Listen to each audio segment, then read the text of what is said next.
ডালটাকে দেখো সেদ্ধ করেছি, এইভাবে আধফাটা করে সেদ্ধ করবে। আর এই আলুগুলো দেখতে পাচ্ছ আমার ছোটো ছেলের জন্য আলু দিয়েছি।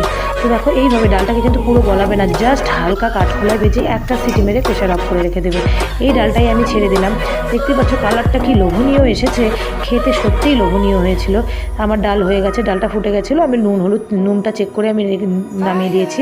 এবার দেখো এই ডালের মধ্যে আমি সামান্য আরেকটু পরিমাণে ঘি দিয়ে দেবো, ঠিক আছে?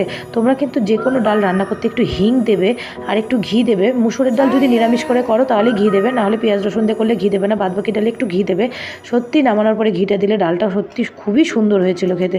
তো চলো আমার ডালও রেডি, আমার দেখলে করলার রেডি। আমার পনিরটা করেছিলাম কি আলু দিয়ে যেরকম আর কি ডালনা করে, পনিরের রসা রসা করে, সেরকমই করেছিলাম। ওই জন্য পনিরটা আর দেখালাম না তোমাদের। আমি এই ডালটা নতুনত্ব সেদিনই ফার্স্ট ট্রাই করেছিলাম, আর সত্যি খুব ভালো হয়েছিল খেতে। তোমরা বানাবে, আর কেমন লাগলো সেটাও আমাকে কমেন্টে জানিও। আর এই দেখো পনিরগুলো কাটা দেখছো, আমি পনিরগুলো রসা